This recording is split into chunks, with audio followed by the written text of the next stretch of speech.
नमस्कार साथियों, Atulyam academy YouTube channel पर आपका हार्दिक स्वागत और अभिनंदन।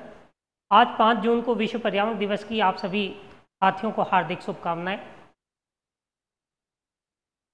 आज हम 5 जून को विश्व पर्यावरण दिवस मना रहे हैं, तो एक प्रश्न उपस्थित होता है कि क्या पर्यावरण संरक्षण या पर्यावरण की जो सुरक्षा है वो मनुष्य के मानस पर या मनुष्य की चेतना में किस प्रकार हम उसे डेवलप करें, विकसित करें कि वह अपने दैनिक कार्यों के समान ही, जैसे प्रतिदिन की दिनचर्या में व्यक्ति कार्य करता है, उसी प्रकार वो प्रकृति के साथ सामंजस्य रखते हुए अपने जो सभी कार्य हैं उनको सुचारू रूप से संचालित करें। विगत कुछ समयों से मानव का जो दृष्टिकोण है वो आर्थिक दृष्टिकोण अधिक हो गया था, और आर्थिक दृष्टिकोण अधिक होने के कारण मनुष्य ने पर्यावरण को बहुत अधिक क्षति पहुंचाई। उसका परिणाम आप सभी जानते हैं, हम सबके सामने है। ग्लोबल वार्मिंग, बहुत अधिक तापमान, जो कि अभी हम पिछले दिनों से स्वयं भी महसूस करते हुए आ रहे हैं।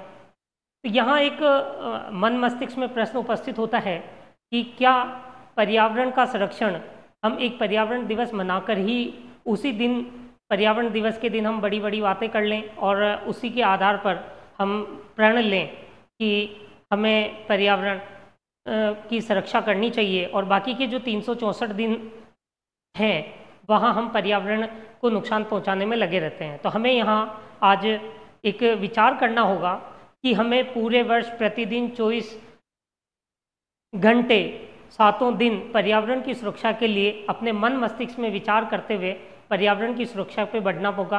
अब हम कैसे बढ़ेंगे? क्या हम आंतरिक दबाव के माध्यम से पर्यावरण सुरक्षा में लग सकते हैं या हमें बाह्य दबाव की आवश्यकता है?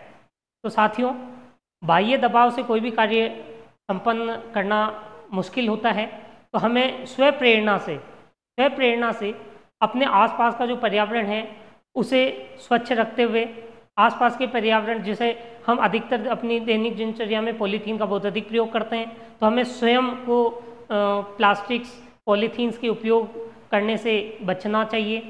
साथ ही साथ प्रति व्यक्ति अगर एक पेड़ लगाए और पेड़ लगाकर इतिश्री कर ले या फोटो खिंचाकर इतिश्री कर ले कि मैंने वृक्षारोपण में अपना योगदान दिया है, तो वो संभव नहीं है। हमें क्या करना होगा?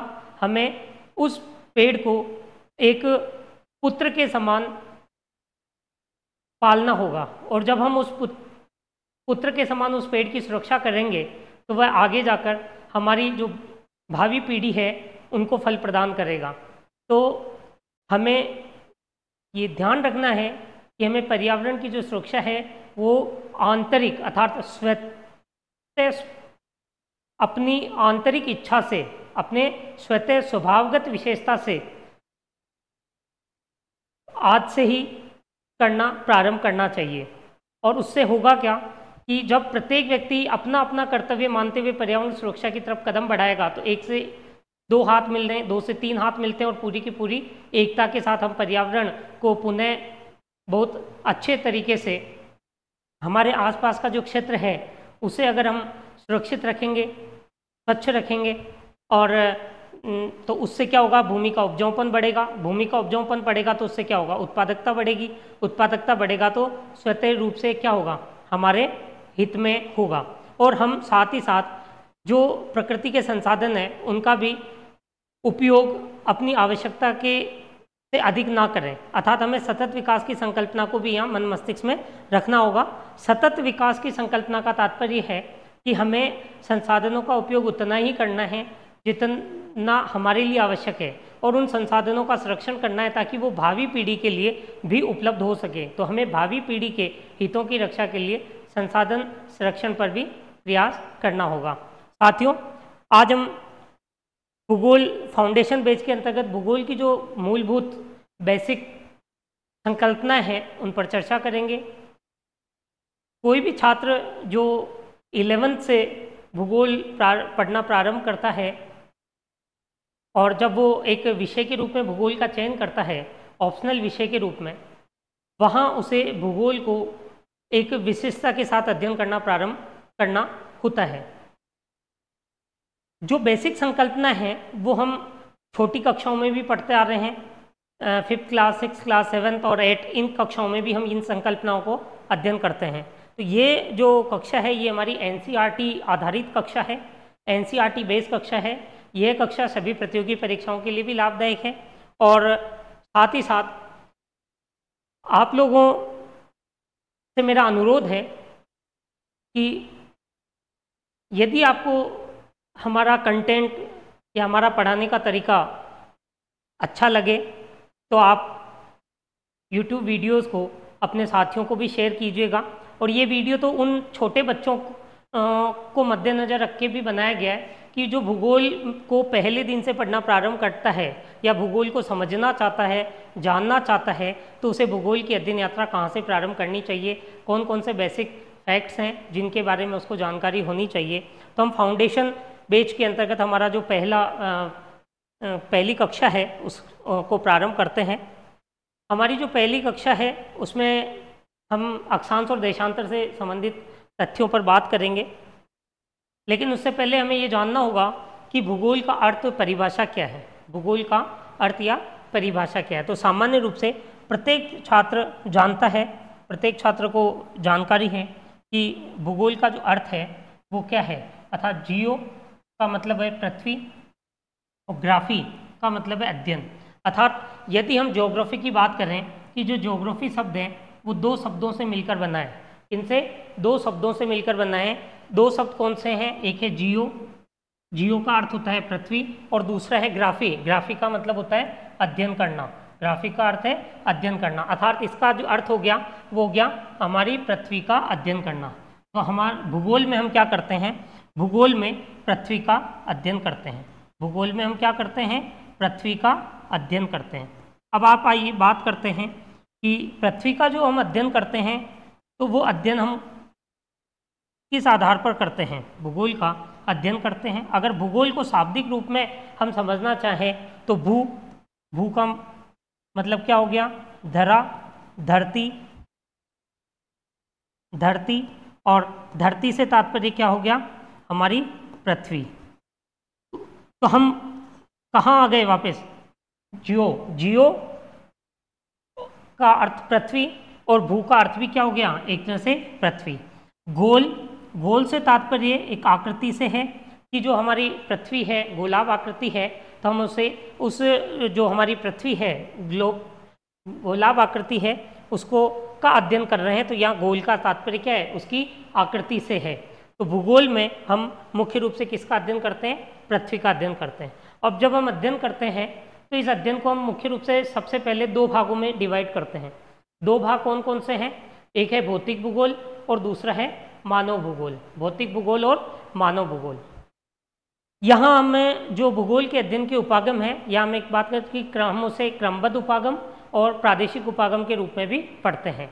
अर्थात यदि हम संपूर्ण विश्व को सिस्टेमेटिक रूप में पढ़ें, संपूर्ण विश्व को एक इकाई मानते हुए अध्ययन करें, एक यूनिट मानते हुए हम अध्ययन करते हैं, तो वह कहलाता है क्रमबद्ध उपागम, सिस्टेमेटिक अप्रोच। जबकि यदि हम उस संपूर्ण विश्व के किसी क्षेत्र, किसी भाग, किसी प्रांत, किसी भौगोलिक क्षेत्र, छोटा क्षेत्र हो सकता है, जैसे केवल एशिया महाद्वीप का हम अध्ययन करें, या केवल हम भारत का अध्ययन करें, या हम राजस्थान का अध्ययन करें, या राजस्थान में भी किसी जिले का अध्ययन करें, जिले के साथ ही हम हो सकता है किसी उपखंड का अध्ययन करें। तो जब हम इस प्रकार से अध्ययन करते हैं तो वह कहलाता है प्रादेशिक उपागम। तो हमें भूगोल के अध्ययन में भी दो बातें ध्यान रखनी है कि हम सबसे पहले भूगोल का अध्ययन किस रूप में करते हैं? भौतिक भूगोल और मानव भूगोल। और जब हम भौतिक भूगोल और मानव भूगोल का अध्ययन करते हैं तो इन दोनों के अध्ययन के जो उपागम है वो भी दो हैं। एक है क्रमबद्ध उपागम, हम क्रमबद्ध उपागम से भौतिक भूगोल का भी अध्ययन करते हैं और क्रमबद्ध उपागम से मानव भूगोल का भी अध्ययन कर सकते हैं। दूसरा है प्रादेशिक उपागम। तो मुख्य रूप से हमारे भूगोल में ये दो अप्रोच हमें सबसे पहले समझनी बहुत ज़रूरी है। तो हम ये जान रहे हैं कि हमें क्या करना है? ज्योग्राफी में किसका अध्ययन करना है? पृथ्वी का अध्ययन करना है। अब जब हम पृथ्वी का अध्ययन करेंगे तो उस अध्ययन करने के लिए जिस प्रकार से आप किसी परीक्षा की तैयारी करते हैं तो सबसे पहले क्या करते हैं? आप उसके पाठ्यक्रम का पर विचार करेंगे। जब आपने परीक्षा फॉर्म भर दिया और फॉर्म भरने के बाद आपने निर्णय ले लिया था, तो आपके विचार में ये निर्णय हो गया है कि आपको ये परीक्षा देनी है, तो आप सबसे पहले क्या करेंगे, फॉर्म फिल करने के बाद में आप जब पाठ्यक्रम देखेंगे तो उस पाठ्यक्रम को पढ़ने का आप एक अप्रोच बनाएंगे। तो उसी तरह से जब हम भूगोल के अध्ययन करने का निर्णय लेते हैं तो हमें उसका अध्ययन किस रूप में करना है। तो जो बड़े यूनिट्स हैं, अर्थात भूगोल को दो मुख्य भागों में विभाजित किया गया है, भौतिक भूगोल और मानव भूगोल। और भौतिक और भूगोल और मानव भूगोल का अध्ययन करने के जो हमारे दृष्टिकोण है, अप्रोच हैं, वो हम मुख्य रूप से क्रमबद्ध और प्रादेशिक मुख्य रूप से रखते हैं। फिर जब हम विषय की विशिष्टता की तरफ बढ़ेंगे तो ये अप्रोच अलग अलग होती जाती है और बढ़ती जाती है। लेकिन चूंकि हमारा फाउंडेशन है, हमें केवल बेसिक फैक्ट्स की हम यहाँ बात कर रहे हैं। आगे हम बढ़ते हैं। देखिए, ज्योग्राफी शब्द का सबसे पहले प्रयोग, ज्योग्राफी शब्द का सबसे पहले प्रयोग किसने किया? इरेटोस्थनीज महोदय ने किया। इरेटोस्थनीज ने किया। इरेटोस्थनीज कौन थे? यूनानी भूगोलवेत्ता थे। यूनानी भूगोलवेत्ता थे। इन्होंने सबसे पहले भूगोल शब्द का प्रयोग किया, ज्योग्राफी शब्द का प्रयोग किया। भूगोल का जनक किसे कहते हैं? अब यहाँ देखिए, शब्द का प्रयोग करने वाला व्यक्ति तो कौन है? इरेटोस्थनीज है। लेकिन भूगोल का जनक हम किसे कहते हैं? हिकेटियस को। भूगोल का जनक हम किसे कहते हैं? हिकेटियस को। भूगोल का जनक हम हिकेटियस को कहते हैं। इनको क्यों कहते हैं? क्योंकि सबसे पहले पृथ्वी का व्यवस्थित वर्णन, सबसे पहले लिखित रूप में पृथ्वी का व्यवस्थित वर्णन इन्होंने किया था। और इनकी जो पुस्तक है, उस पुस्तक का नाम था जस्ट पीरियोड्स। जस्ट पीरियोड्स। तो ये जो है पृथ्वी का पहला क्रमबद्ध वर्णन होने के कारण हिकेटियस को भूगोल का जनक कहा जाता है। दो महत्वपूर्ण परिभाषाएं हैं। एक परिभाषा भूगोल की प्रारंभिक परिभाषा है और दूसरी जो परिभाषा है वो भूगोल के आधुनिक दृष्टिकोण से संबंधित परिभाषा है, जिसके आधार पर आज का जो हमारा भूगोल का दृष्टिकोण है वो पूरा का पूरा आगे बढ़ रहा है। तो हम प्रारंभिक रूप में जो भूगोल की यात्रा की बात करें, प्रारंभ अर्थात जब भूगोल एक नवजात शिशु के रूप में था, तब जो भूगोल की परिभाषा देने वाले व्यक्ति थे उनकी हमने एक परिभाषा ली है। और एक जो आधुनिक युग में जब वो पूरी तरह से परिपक्व भूगोल बन गया था, उस समय उन्होंने भूगोल का एक पैराडाइम शिफ्ट किया था और उनकी परिभाषा भूगोल की सबसे व्यवस्थित और सबसे प्रामाणिक परिभाषा मानी जाती है। तो जो सबसे पहली परिभाषा है हमारी, वो है भूगोल पृथ्वी की झलक स्वर्ग में देखने वाला आभामय विज्ञान है। पृथ्वी की झलक स्वर्ग में देखने वाला आभामय विज्ञान है। भूगोल क्या है? पृथ्वी की झलक देखता है। पृथ्वी की झलक देखता है। कहाँ देखता है? स्वर्ग में। पृथ्वी की झलक कहाँ देखता है? स्वर्ग में। और साथ ही आपको ध्यान रखना है कि उन्होंने उस समय ये बात कह दी थी कि विज्ञान है। यहाँ महत्वपूर्ण जो वर्ड्स हैं, की वर्ड्स, वो क्या है कि पृथ्वी की झलक स्वर्ग में देखने वाला क्या है? एक विज्ञान है। और विज्ञान में क्या होता है? क्रमबद्धता होती है। विज्ञान में नियम होते हैं। विज्ञान में प्रामाणिकता होती है। तो यहाँ हमें ये बात ध्यान रखनी है कि जब हमारा भूगोल नवजात था, भूगोल का प्रारंभ हुआ ही था, उस समय भी भूगोल को किस दृष्टिकोण से देखा गया था? वैज्ञानिक दृष्टिकोण से अध्ययन करने वाला एक विषय माना गया था। ये प्रमाणित है। ये लिखा गया था किसके द्वारा? टोलमी के द्वारा। तो ये जो परिभाषा है ये टोलमी महोदय के द्वारा दी गई थी। टोलमी जो है वो रोमन भूगोलवेत्ता थे। रोमन भूगोलवेत्ता थे। इन्होंने अनजान भूमि की खोज की प्रेरणा दी थी, जिसे हम कहते हैं टेरा इनकोग्निटा। टेरा इनकोग्निटा, अनजान भूमि की खोज की संकल्पना, अनजान भूमि की खोज की प्रेरणा दी थी और उसको कहा जाता है टेरा इनकोग्निटा।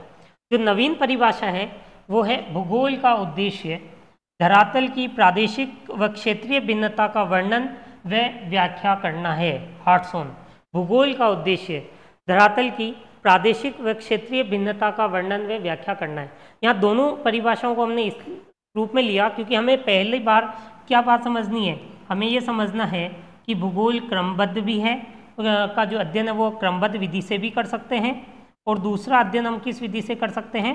प्रादेशिक विधि से कर सकते हैं। तो हमें क्रमबद्ध और प्रादेशिक विधि दोनों विधियों के दृष्टिकोण से, जो टोलमी महोदय कहते हैं कि वो विज्ञान है, एक सिस्टमेटिक अप्रोच से हमें उसका अध्ययन करना चाहिए, एक निश्चित नियम है और नियमों का भूगोल के अध्ययन में पालन होता है। दूसरा है भूगोल का उद्देश्य धरातल की प्रादेशिक या क्षेत्रीय विभिन्नता। ये एक महत्वपूर्ण वर्ड है, प्रादेशिक और क्षेत्रीय भिन्नता। तो जो प्रादेशिक और क्षेत्रीय भिन्नता है, आप स्वयं जानते हैं, जब हम किसी क्षेत्र में रहते हैं तो जो व्यक्ति जिस क्षेत्र में निवास करता है वो अपने अगर आसपास के वातावरण को देखे, आसपास के एनवायरनमेंट को देखे, और वो कहीं किसी अन्य स्थान पर घूमने जाता है तो वहाँ उसे एक अन्य एनवायरनमेंट मिलता है। अर्थात जो मुख्य विशेषताएं हैं, जैसे राजस्थान के पूर्वी भाग की तुलना हम राजस्थान के पश्चिमी भाग से करते हैं, अगर बात करते हैं उदाहरण के रूप में, तो पश्चिमी भाग क्या है? मरु प्रदेश है, मरुस्थलीय प्रदेश है, रेतीली बलुई मृदा मिलती है। यह उसे एक विशिष्टता प्रदान करती है पूर्वी प्रदेश से अलग।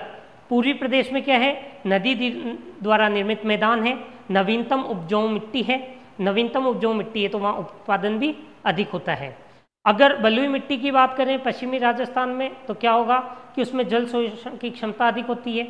लेकिन चूंकि वहाँ क्या हो रहा है, पश्चिमी राजस्थान में मरु प्रदेश है, वर्षा बहुत कम होती है। वर्षा बहुत कम होने के कारण क्या है? रेतीले भूभाग है। अगर हम मानव आवास की बात करें तो वहाँ छितरे आवास पाए जाते हैं, जबकि नदी घाटियों के आवास की बात करें तो वहाँ क्या होता है? सघन आवास प्रतिरूप पाए जाते हैं। तो क्या हो गया, हम एक ही राज्य में दो भिन्न भागों की, पूर्वी भाग और पश्चिमी भाग की तुलना करते हैं तो हमें अलग अलग उदाहरण देखने को मिलते हैं। और वह उन्हीं के आधार पर हमने क्या करा, राजस्थान को प्रादेशिक रूप से कितने भागों में विभाजित किया है? पश्चिमी भाग को मरुस्थलीय प्रदेश कहा, मध्यवर्ती जो पहाड़ीय क्षेत्र है उसे हमने अरावली प्रदेश कहा, जो अलवर भरतपुर से लेकर हमारा जो चंबल बेसिन और माही बेसिन तथा बाणगंगा बेसिन है, अर्थात गंगा यमुना नदियों के द्वारा का जो भाग है वह मैदानी भाग है, जिसमें मुख्य रूप से गंगा अपवाह तंत्र में सहयोग देने वाली चंबल नदी, चंबल बेसिन, बनास बेसिन, माही बेसिन जो है वो खंबात की खाड़ी की ओर अपना जल ले जाती है, वो अरब सागरीय अपवाह तंत्र का उदाहरण है। तो ये कि डिफरेंस हमें देखना पड़ेगा, हमें समझना पड़ेगा कि हम भूगोल का जब अध्ययन करते हैं तो हम किस दृष्टिकोण से कर रहे हैं। तो हमने क्या करा, एक विशिष्टीकरण किया, किसमें? पश्चिमी राजस्थान में और पूर्वी राजस्थान में। और पश्चिमी राजस्थान और पूर्वी राजस्थान को विभाजित करने के दृष्टिकोण से वहाँ हमें एक भूभाग मिलता है, अरावली पर्वतमाला। दक्षिण पूर्वी की बात करें तो वहाँ हाड़ौती का पठार मिलता है, वहाँ की जो चट्टानी संरचनाएं हैं, वहाँ की जो भू आकृति है उसकी अलग विशेषताएं मिलती है। तो यहाँ क्या करना है, हमें प्रादेशिक और क्षेत्रीय भिन्नता को समझना है। किसी भी धरातल की प्रादेशिक और क्षेत्रीय भिन्नता क्या है, तो आपको समझ में आ गया होगा कि भूगोल इंटरडिसिप्लिनरी अप्रोच है। अर्थात हम यहाँ क्या कर रहे हैं कि राजस्थान का भूगोल भी अध्ययन करेंगे तो हमें एक होल अप्रोच को मद्देनजर रखते हुए करना पड़ेगा कि ए प्लेस बी प्लेस से किस आधार पर अलग है। ए प्लेस के समान विशेषताएं हमें किसी अन्य सी स्थान पर मिलती है तो वहाँ भी हमें क्या उसी तरह की विशेषताएं मिलती है।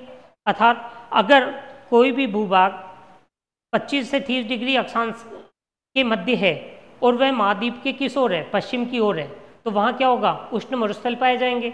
लेकिन यदि कोई भूभाग 30 से 35 डिग्री उत्तरी अक्षांश में है तो वहाँ क्या किस प्रकार के मरुस्थल पाए जाएंगे, शीत मरुस्थल मिलेंगे। तो हमें यहाँ ये ध्यान रखना है कि भूगोल का उद्देश्य धरातल की प्रादेशिक और क्षेत्रीय भिन्नता का वर्णन और व्याख्या करना है। हम पूरे के पूरे भूगोल का अध्ययन करते हैं वो इसी बात पर करते हैं। कभी हम एशिया का भूगोल पढ़ते हैं, कभी हम उत्तरी अमेरिका का भूगोल पढ़ते हैं, है ना, कभी हम किसी जनजाति का अध्ययन करते हैं, जैसे हम एस्किमो जनजाति का अध्ययन करेंगे तो वहाँ की जो जलवायु दशा है वो अलग है। कभी हम सैमांग और सकाई का अध्ययन करेंगे, कभी हम पिग्मी का अध्ययन करेंगे। तो ये जो वर्गीकरण है ये क्या है, प्रादेशिक और क्षेत्रीय भिन्नता है। और इस भिन्नता का क्या कर रहे हैं, वर्णन और उसकी व्याख्या कर रहे हैं। व्याख्या क्या होगी, किस वहाँ वो जो दशाएं हैं वह दशाएं क्यों हैं, वह जो दशाएं हैं वह क्यों हैं, है ना, तो उसका कारण हम व्याख्या करेंगे, कारण की व्याख्या करेंगे। तो यहाँ क्या हो गया, वैज्ञानिकता हो गई। क्योंकि हमें भूगोल के तथ्यों के साथ साथ समझ भी विकसित करनी है, हमें समझ भी विकसित करनी है। जब समझ विकसित हो जाएगी तो हमारे बहुत सारे जो तथ्य हैं वो आसानी से हमें समझ में आ जाएंगे, हमें रटने की आवश्यकता नहीं रहेगी। अब जो हम बात करते हैं कि देखिए भूगोल के आधार क्या हैं, तो भूगोल के आधार सामान्य रूप से हम 4 तथ्यों को मानते हैं। एक है अक्षांश। जब भी कोई छात्र भूगोल का अध्ययन प्रारंभ करता है तो उसे पहले क्या पता होना चाहिए? अक्षांश, देशांतर, पृथ्वी की गतियाँ और समय। ये जो कॉन्सेप्ट्स हैं, ये कॉन्सेप्ट उसको समझ में अच्छे से आने चाहिए। तो अक्षांश आपको पता होना चाहिए कि अक्षांश क्या है, अक्षांश की विशेषताएं क्या है, अक्षांश रेखाएं कितनी होती है, अक्षांश का उपयोग क्या है, अक्षांश का लाभ क्या है। अगर हम पूरी जलवायु विज्ञान पढ़ेंगे तो जलवायु विज्ञान पूरी अक्षांशीय आधार पर ही बेस है। हमारा जो पूरा भूगोल का अध्ययन है वो अक्षांश और देशांतर के संदर्भ में चलता है, क्योंकि अक्षांश और देशांतर जो हैं वो किसी भी स्थान की निरपेक्ष अवस्थिति के कारक हैं, निरपेक्ष अवस्थिति के कारक हैं। हम जब भी आजकल तो जीपीएस सिस्टम हो गया, आप कहीं भी जाएंगे, आप व्यक्ति फ़ोन करेंगे, व्यक्ति को कहेंगे कि फलां जगह हमारा एड्रेस है, वो कहेगा कि आप ऐसा कीजिए, लोकेशन भेज दीजिए। जो लोकेशन आप भेजते हैं गूगल पर, वो लोकेशन भी क्या हो रही है? वो अक्षांश और देशांतर के बेस पर ही है। तो निरपेक्ष स्थिति, जब ये सिस्टम नहीं था, या जैसे आप किसी व्यक्ति को कहें, उदाहरण के रूप में देखें कि आपके कोई पार्सल आया है और आप किसी व्यक्ति को कहेंगे कि भाई फलां जगह है, तो आप क्या कहेंगे? पहले फलां स्थान है, उस फलां स्थान के बाद में क्या होगा कि दाईं ओर मुड़ना, 2 गली छोड़ना, फिर बाईं ओर मुड़ना, फिर चौथे नंबर, 5वें नंबर, 8वें नंबर, इस तरीके से आप बताएंगे। तो ये क्या स्थिति हो गई? ये स्थिति ये हो गई कि आप सापेक्ष अवस्थिति बता रहे हैं। अब सापेक्ष अवस्थिति बताना, जैसे मान लीजिए कोई व्यक्ति जयपुर गया है या कोई व्यक्ति दिल्ली गया है। अब दिल्ली गया, दिल्ली जाकर वो कनॉट प्लेस पर खड़ा है और कनॉट प्लेस से उसे लक्ष्मी नगर जाना है या कनॉट प्लेस से उसे किंग्सवे कैंप जाना है। अब ऐसी स्थिति में उसके पास वो क्या करेगा? सीधा, अगर उसकी खुद की कार है, उसमें जीपीएस में लोकेशन लगाएगा, जिस भी स्थान पर जाना है वो वहाँ पहुँच जाएगा। अर्थात अक्षांश और देशांतर के आधार पर ही हम किसी भी स्थान का चयन कर सकते हैं कि हमें किस स्थान पर, तो हमारा जो लक्ष्य है किसी भी भूभाग पर पहुंचने का, वो आसान हो जाता है। उसके लिए अक्षांश और देशांतर महत्वपूर्ण है। अक्षांश देशांतर क्या काम करते हैं? निरपेक्ष अवस्थिति को प्रकट करते हैं।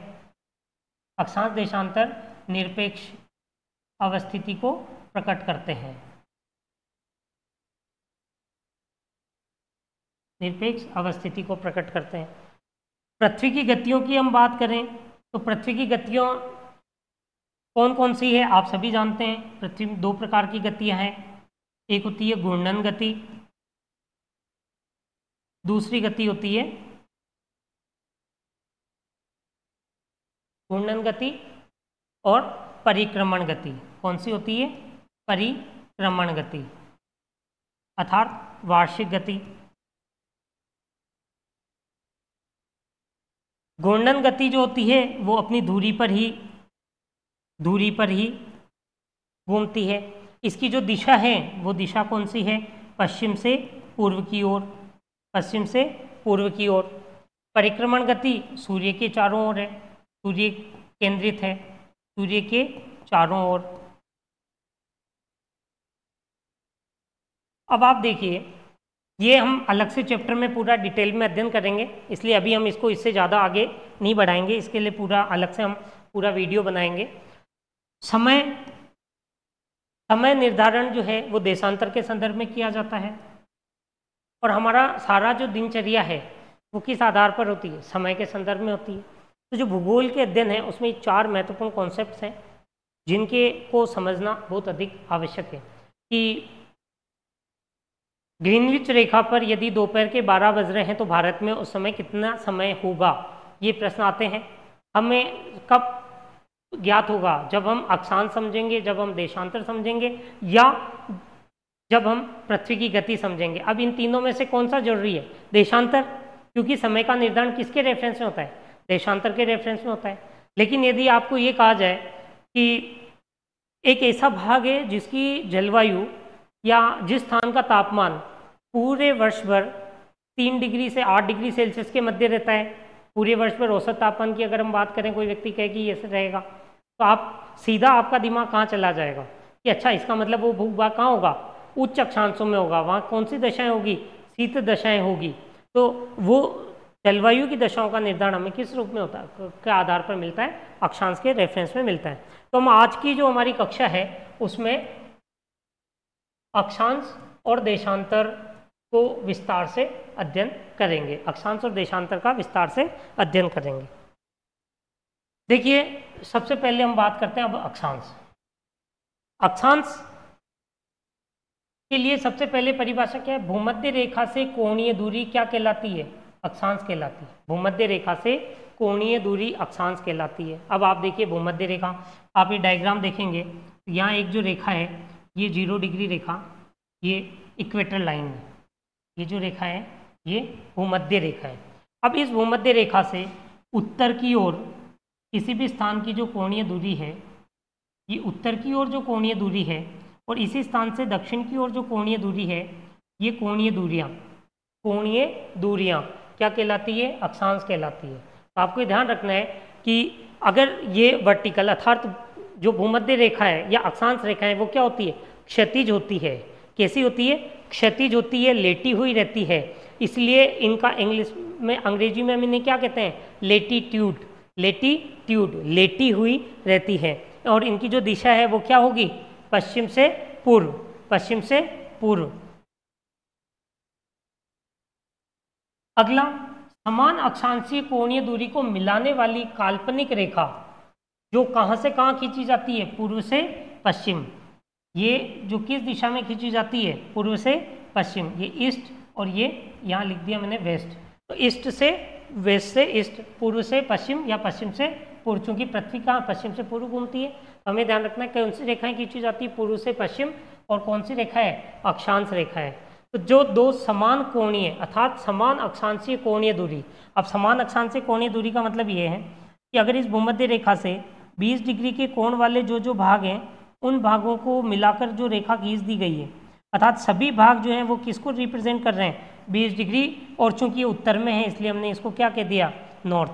तो भूमध्य रेखा से उत्तर में समान कोणीय मान वाले बिंदु, अर्थात किसी भी स्थान पर जाइए, जैसे यहाँ 15 डिग्री का कोण है, तो ऐसे प्रत्येक स्थान पर जहाँ 15 डिग्री का कोण बनता है भूमध्य रेखा से, 15 डिग्री के कोण वाली जो समान अक्षांशीय कोणीय दूरी है उसको मिलाने वाली काल्पनिक रेखा क्या कहलाती है?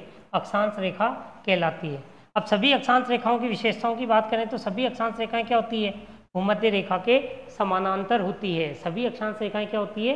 भूमध्य रेखा के समानांतर होती है। ये पैरेलल है, भूमध्य रेखा के समानांतर होती है, इस प्रकार से समानांतर होती है। ये आपको ध्यान रखना है, सभी अक्षांश रेखाएं भूमध्य रेखा के समानांतर होती है। 1 डिग्री अक्षांश की औसत दूरी कितनी है? तो औसत दूरी आपको ध्यान रखना है 111 किलोमीटर है। 1 डिग्री अक्षांश की औसत दूरी कितनी है? 111 किलोमीटर। 1 डिग्री अक्षांश की औसत दूरी 111 किलोमीटर। भूमध्य रेखा पर 1 डिग्री अक्षांश की दूरी कितनी है? 110.6 किलोमीटर। अर्थात अब यहाँ आपको एक कॉन्सेप्ट समझना है कि भूमध्य रेखा के नज़दीक जो अक्षांश रेखाएं हैं उस पर दूरी कितनी है? 110.6 किलोमीटर। अर्थात 0 डिग्री और 1 डिग्री के मध्य का जो अंतर है वो कितना है? 110.6। लेकिन जैसे जैसे हम ध्रुव की ओर जाएंगे इनकी जो दूरी है वो क्या हो जाती है? बढ़ती जाती है। तो यहाँ जो दूरी बढ़ेगी ध्रुव पर 90 डिग्री के नज़दीक जब हम पहुँचेंगे यहाँ जो दूरी बढ़ेगी वो दूरी क्या हो जाएगी? 111.700 111.700 किलोमीटर, 111.700 किलोमीटर। तो जैसे जैसे हम ध्रुव की ओर बढ़ते हैं, ध्रुव भूमध्य रेखा के मध्य की से उत्तर की ओर बढ़ते हैं, भूमध्य रेखा से हम क्या करेंगे? उत्तर की ओर बढ़ेंगे तो दूरी क्या हो जाएगी? 111.700 किलोमीटर हो जाएगी, अर्थात दूरी बढ़ गई। अब इसका कॉन्सेप्ट समझिए, विषुवत रेखा से अगर हम ध्रुव की ओर जा रहे हैं तो अक्षांश रेखा के आकार में तो होती है कमी, ठीक है। सबसे बड़ी जो रेखा है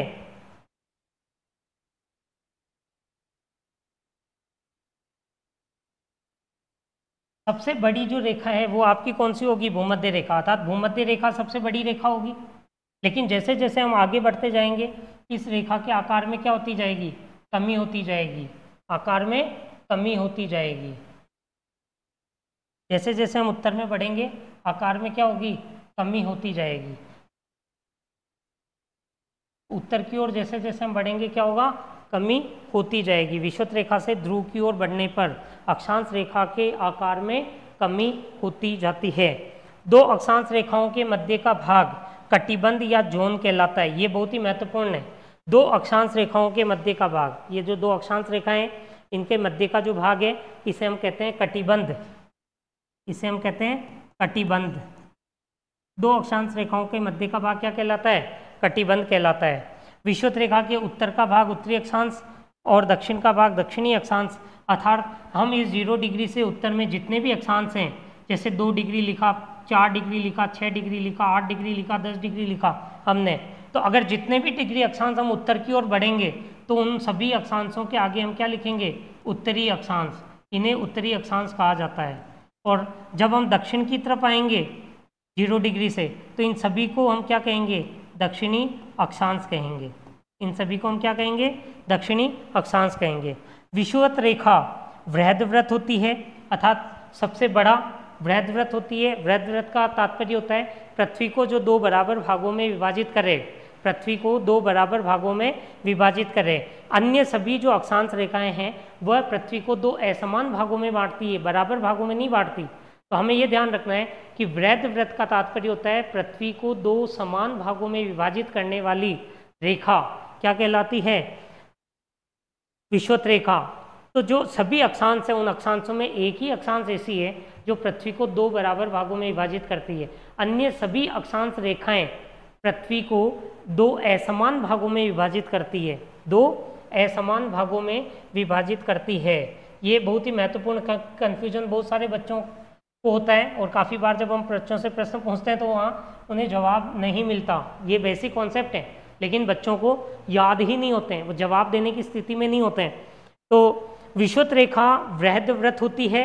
विषुवत रेखा जो है वो क्या होगी? बृहद्वृत्त होती है, अर्थात पृथ्वी को 2 बराबर भागों में डिवाइड कर रही है। अगर हम इसी की बात करें, इसके अलावा अन्य की, तो आप खुद देखिए, अगर मैं इस 15 डिग्री की रेखा को खींचता हूँ तो जो 15 डिग्री रेखा है,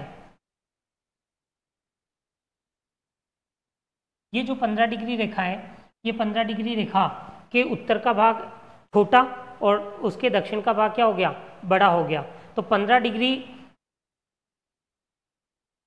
डिग्री का जो डिवाइडेशन है,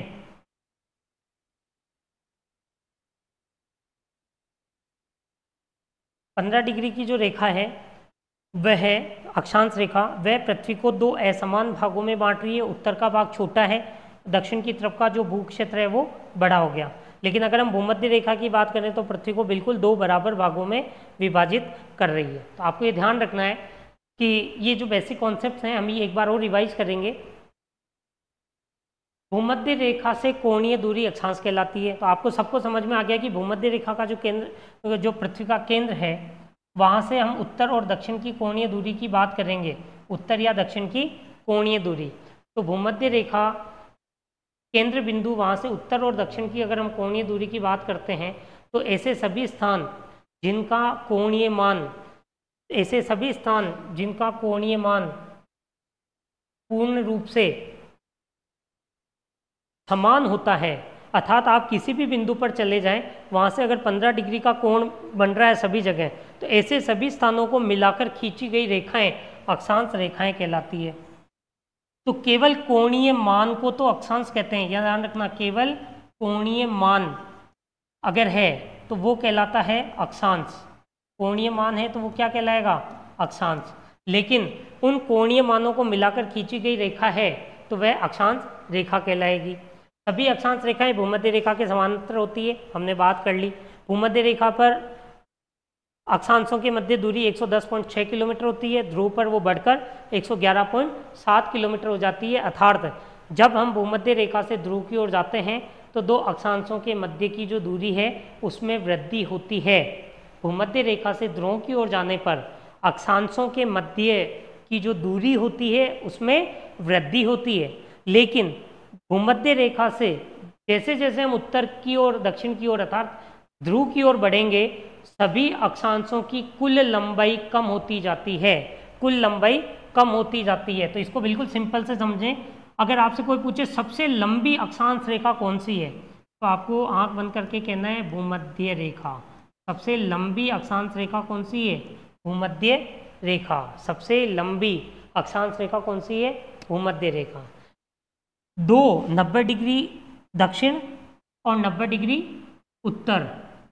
ये जो दोनों अक्षांश है 90 डिग्री उत्तर और 90 डिग्री दक्षिण, ये दोनों अक्षांश कभी भी रेखाएं नहीं बनाती। इसलिए यहाँ ध्यान रखना है आपको कि 90 डिग्री उत्तर व 90 डिग्री दक्षिण साउथ, ये दोनों ही बिंदु हैं, रेखा नहीं है। ये एक महत्वपूर्ण फैक्ट है, ध्यान रखना है। 90 डिग्री उत्तर और 90 डिग्री दक्षिण दोनों क्या हैं? बिंदु हैं, रेखा नहीं है। अब आप देखिए कि जब हम अक्षांश की बात करते हैं तो हमने अभी पहले कहा था कि अक्षांश का महत्वपूर्ण योगदान क्या होता है? जलवायु कटिबंधों का निर्धारण। तो हम देखते हैं कि जो 0 डिग्री भूमध्य रेखा है, उस 0 डिग्री भूमध्य रेखा या विषुवत रेखा से 23.5 डिग्री उत्तर की जो रेखा है उसे हम कहते हैं कर्क रेखा। उसे क्या कहा जाता है? कर्क रेखा। और 0 डिग्री भूमध्य रेखा से दक्षिण गोलार्ध में जो 23.5 डिग्री दक्षिणी रेखा है उसे हम कहते हैं मकर रेखा। मकर रेखा। यहाँ ये महत्वपूर्ण रेखाओं को भी हमें याद करना है। 23.5 डिग्री उत्तर के बाद में अगर हम उत्तरी गोलार्ध में जाते हैं तो 66.5 डिग्री जो उत्तर है उसे हम कहते हैं आर्कटिक सर्किल, आर्कटिक वृत्त, आर्कटिक वृत्त। और दक्षिण में 66.5 डिग्री जो दक्षिण है उसे हम कहते हैं अंटार्कटिक वृत्त, अंटार्कटिक वृत्त, अंटार्कटिक वृत्त।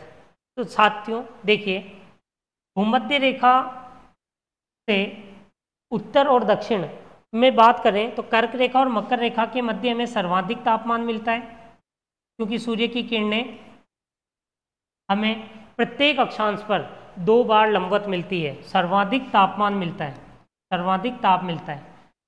23.5 डिग्री उत्तर से जब हम उत्तर की ओर 66.5 डिग्री अक्षांश की ओर जाएंगे, ताप में कमी आती है, ताप में कमी आती है, ताप में कमी आती है। इसे हम कहते हैं शीतोष्ण कटिबंध। इसके भी डिवे ऊपर जो है जहाँ बिल्कुल 60 डिग्री माइनस में टेम्परेचर तक पहुँच जाता है उसे हम कहते हैं ध्रुवीय कटिबंध, शीत कटिबंध। जो सबसे अधिक तापमान है उसे हम कहते हैं उष्ण कटिबंध। अब ये कटिबंध शब्द क्योंकि अभी हमने बात की थी कि 2 अक्षांश रेखाओं के मध्य का जो भाग है उसे कटिबंध या जोन कहा जाता है। इसलिए जब अंग्रेजी में कहेंगे तो ट्रॉपिकल जोन, ट्रॉपिकल जोन, उसे ही हम हिंदी में कहते हैं उष्ण कटिबंध। ठीक है, तो जोन या कटिबंध। तो आप देखिए कुल जलवायु के प्रकार अगर सामान्य रूप से एक सामान्य छात्र को ध्यान में होना चाहिए तो क्या हो गए? उत्तरी गोलार्ध में उष्णकटिबंध 1, दक्षिणी गोलार्ध में उष्णकटिबंध, ठीक है, उत्तरी गोलार्ध में शीतोष्ण कटिबंध 1, उत्तरी गोलार्ध में ध्रुवीय कटिबंध 1। तो 3 कटिबंध तो हो गए उत्तरी गोलार्ध में और 3 कटिबंध हो गए दक्षिणी गोलार्ध में। 1 उष्ण कटिबंध, ठीक है, पूरा का पूरा ये उष्ण कटिबंध हो गया, क्योंकि इसमें कहीं भी भिन्न व्यवधान नहीं है। तो उष्ण कटिबंध जो कि 23.5 डिग्री उत्तर से लेकर 23.5 डिग्री दक्षिण, इसे हम एक ही यूनिट कहते हैं। ये पूरा का पूरा भाग क्या है? एक यूनिट है। ये कौन सा है? उष्ण कटिबंध। तो उत्तरी गोलार्ध और दक्षिणी गोलार्ध में 23.5 डिग्री उत्तर से लेकर 23.5 डिग्री दक्षिण तक का जो भाग है वो उष्ण कटिबंध कहलाता है। 23.5 डिग्री से 66.5 डिग्री उत्तर का जो भाग है वो शीतोष्ण कटिबंध कहलाता है। एक शीतोष्ण कटिबंध उत्तरी गोलार्ध, दूसरा शीतोष्ण कटिबंध दक्षिणी गोलार्ध। ध्रुवीय कटिबंध दक्षिणी गोलार्ध और ध्रुवीय कटिबंध उत्तरी गोलार्ध। तो कुल जो कटिबंध है, प्रारंभिक कटिबंध की बात करते हैं हम, जैसे जैसे इसकी विशिष्टता में भीतर की ओर बढ़ेंगे इसमें और अधिक कटिबंध होते जाएंगे। हम इसका सब डिवीज़न और करते जाएंगे। तो हम धीरे धीरे, अभी हम चूंकि हमारी फाउंडेशन क्लास है, हमें बेसिक कॉन्सेप्ट तो पता होना चाहिए पहले कि हाँ सामान्य कंडीशंस क्या है एनसीईआरटी बेस। तो कुल कटिबंध हमारे कितने हो गए?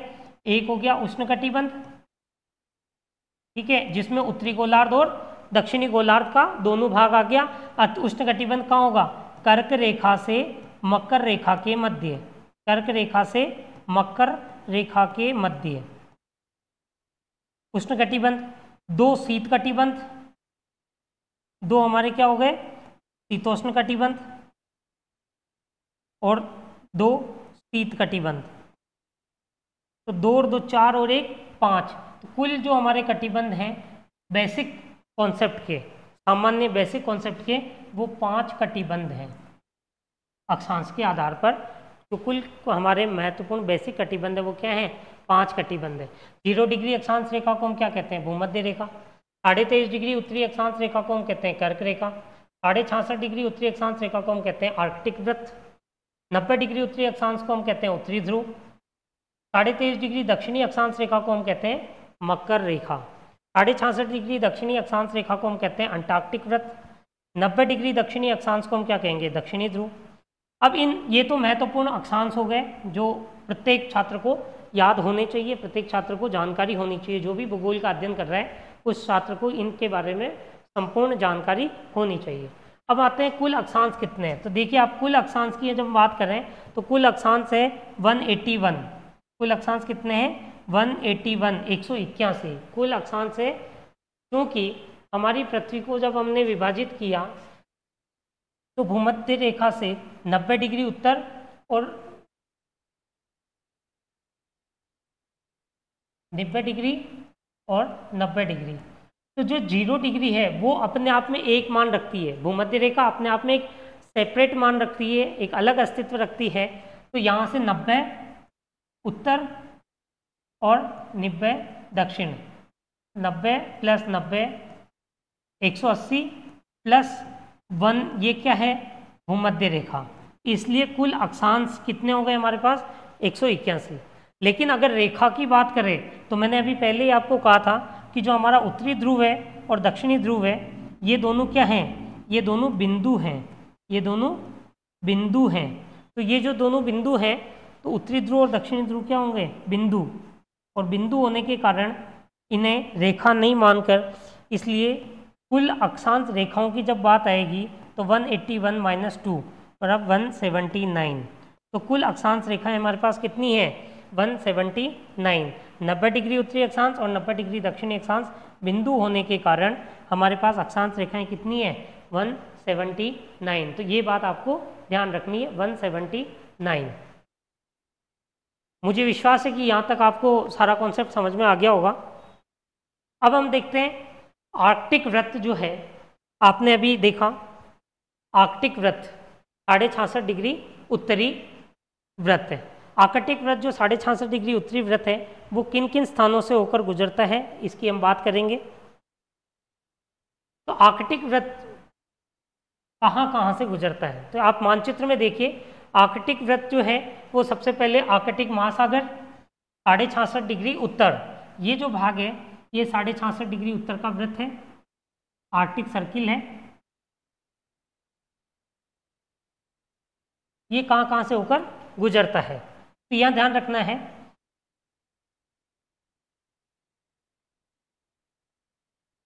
सबसे पहले आर्कटिक ओशियन, आर्कटिक महासागर, उसके बाद संयुक्त राज्य अमेरिका, ये जो अलास्का के का भाग है ये यूएसए संयुक्त राज्य अमेरिका, उसके बाद कनाडा,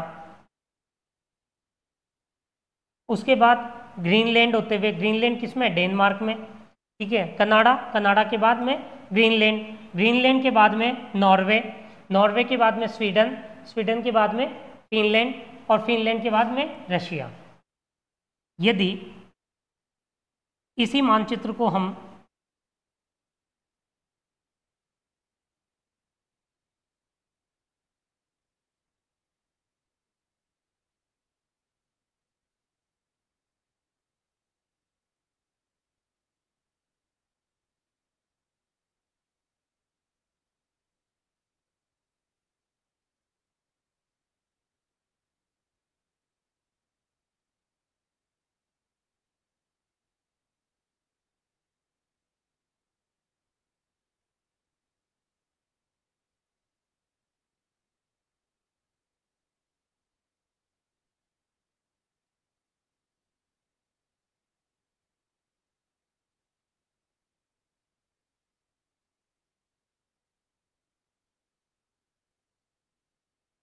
इस भाग में देखें तो ये जो हमारा अलास्का रीजन है, ये जो हमारा अलास्का क्षेत्र है, कनाडा है, इस भाग से होते हुए ग्रीनलैंड, और ग्रीनलैंड से ये नॉर्वे, स्वीडन, यूएसए,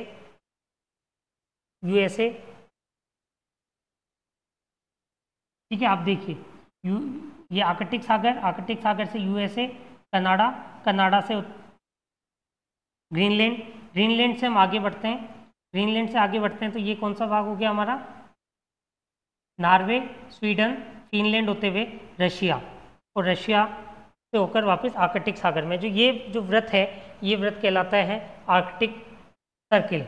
और इस पूरे भाग को जो ये इसके भीतर सर्किल के भीतर भाग है, ये कहलाता है आर्कटिक रीजन, आर्कटिक रीजन। और इसी में हमारा क्या है, नॉर्थ पोल, इसी में हमारा नॉर्थ पोल है, आर्कटिक रीजन में हमारा नॉर्थ पोल है। तो ये नॉर्थ पोल भी इसमें इंडिकेट है कि नॉर्थ पोल हमारा कहाँ है, एक वृत्त के रूप में। तो आपको ये ध्यान रखना है कि आर्कटिक वृत्त कहाँ कहाँ से होकर गुजरता है, आर्कटिक महासागर, संयुक्त राज्य America, Canada, Greenland, Norway, Sweden और फिनलैंड, नॉर्वे, स्वीडन और फिनलैंड। अब हम बात करते हैं कर्क रेखा की। कर्क रेखा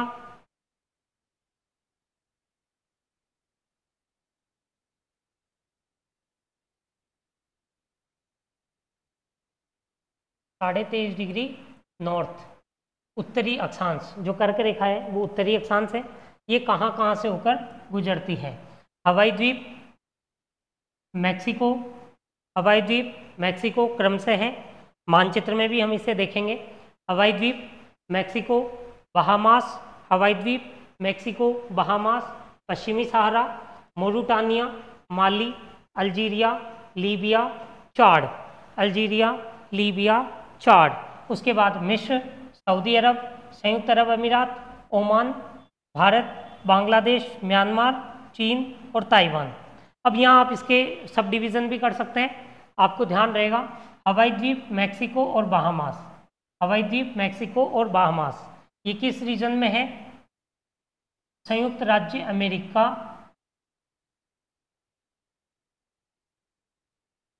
के नज़दीक है मैक्सिको। ये उत्तरी अमेरिका महाद्वीप की बात कर रहे हैं अगर हम, उत्तरी अमेरिका।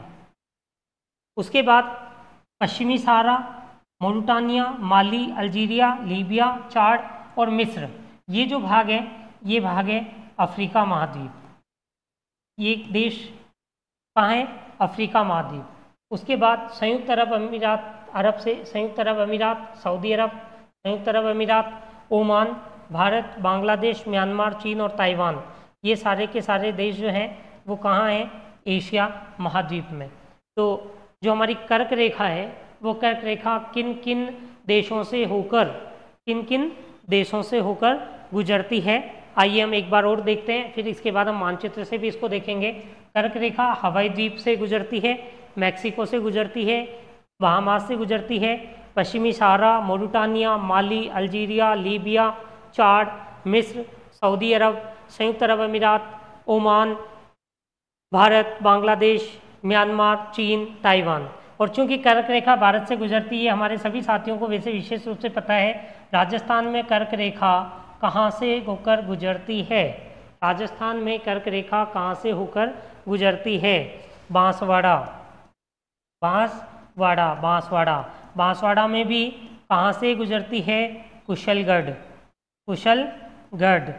और दूसरा जो जिला है वो कौन सा है, डूंगरपुर, और डूंगरपुर में कहाँ से गुजरती है, चीखली गांव, डूंगरपुर में कहाँ से गुजरती है, चीखली गांव, डूंगरपुर में कहाँ से गुजरती है, चीखली गांव। अब हम मानचित्र में देखते हैं। देखिए मानचित्र में सबसे पहले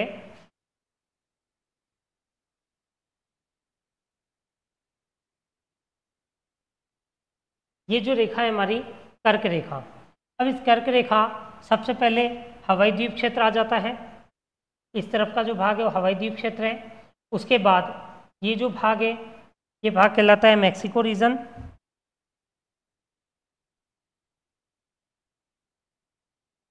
मैक्सिको के बाद ये वाला क्षेत्र बहामास रीजन। उसके बाद बहामास के बाद में सबसे पहले ये भाग पश्चिमी सहारा, पश्चिमी सहारा के बाद में मोरूटानिया, मोरूटानिया, मोरूटानिया के बाद में माली,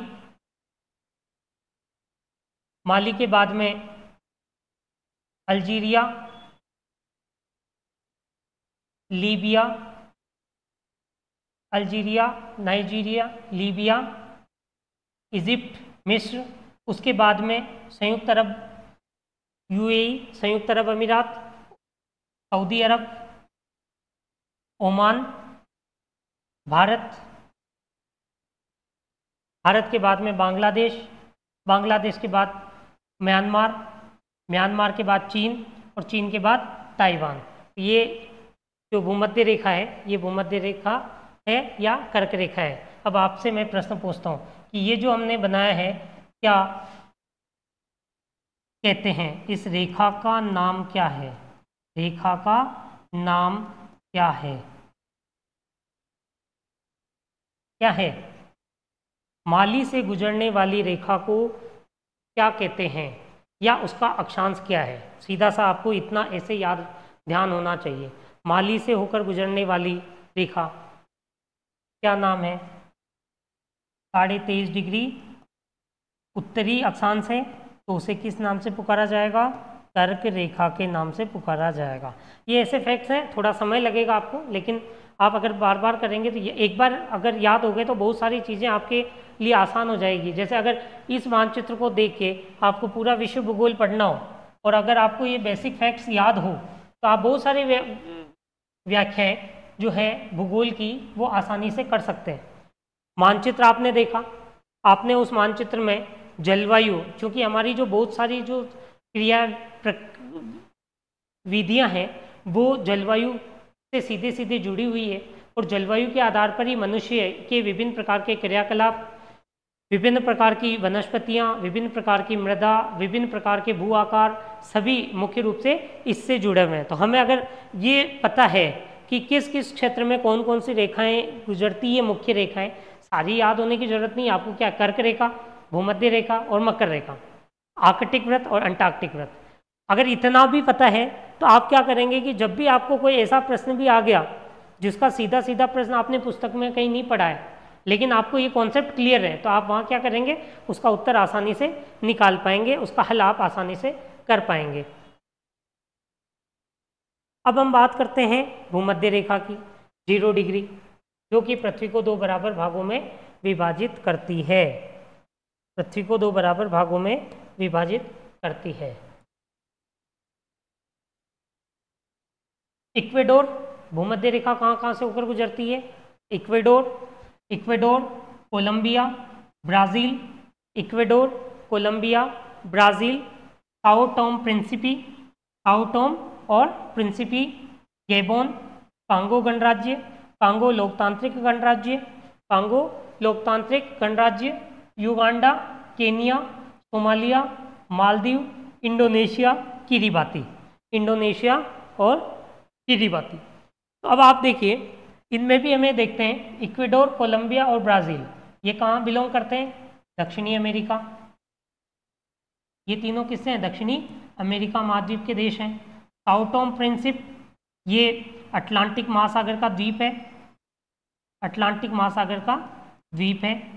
गेबोन, कांगो गणराज्य, कांगो लोकतांत्रिक गणराज्य, Uganda, Kenya, Somalia, Uganda, Kenya और सोमालिया, ये कहाँ के हैं? अफ्रीका। ये कहाँ के हैं? अफ्रीका। मालदीव, इंडोनेशिया और किरिबाती, जो मालदीव और इंडोनेशिया है वो कहाँ के हैं? मालदीव और इंडोनेशिया एशिया, और किरिबाती जो है वो प्रशांत महासागर का द्वीप है, प्रशांत द्वीप है। किरिबाती क्या है? प्रशांत महासागर का द्वीप है। विषुवत रेखा मुख्य रूप से किन किन भागों से गुजरती है, किन किन देशों से होकर गुजरती है? तो हमने देखा दक्षिण अमेरिका से 3 देश हैं, इक्वेडोर है, कोलंबिया है, ब्राज़ील है। साओ टोम प्रिंसिपी जो अटलांटिक महासागर में द्वीप है, गेबोन, कांगो गणराज्य, कांगो लोकतांत्रिक गणराज्य, युगांडा, केनिया और सोमालिया कहाँ के हैं? अफ्रीका महाद्वीप के देश हैं। मालदीव, इंडोनेशिया एशिया के देश हैं और किरिबाती जो है वो प्रशांत महासागर का एक द्वीप है। मानचित्र में हम देखते हैं इसको, तो देखिए सबसे पहले इक्वेडोर, सबसे पहले इक्वेडोर, इक्वेडोर ये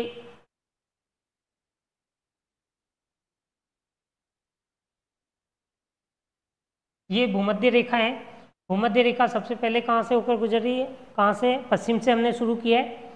इसलिए अगर आपको इस तरीके से याद करने में दिक्कत हो तो आप पूर्व से भी कर सकते हैं। मतलब ऐसा कोई ये नहीं है कि भाई आपको यहीं से शुरू करना है। ये बात आप सभी छात्रों को ध्यान में रखनी चाहिए कि पढ़ाने वाले का तरीके से भी यदि आप जब अध्ययन कर रहे हैं तो अध्ययन करते समय यदि आपको उससे भी कोई बेटर तरीका लगता है जो आपके मन मस्तिष्क में हो सकता है तो आप उससे बेझिझक एक्सेप्ट कर रहे हैं। क्योंकि काफ़ी बार क्या होता है कि पढ़ाने वाला अपनी अप्रोच से पढ़ाता है और छात्र को किसी अलग अप्रोच से वही बात आसानी से समझ में आ सकती है। तो ये जो टेक्निक्स हैं वो छात्र स्वयं अपने स्तर पर भी डेवलप कर सकता है। इक्वेडोर के बाद में कोलंबिया के बाद में क्या था, ब्राज़ील के बाद में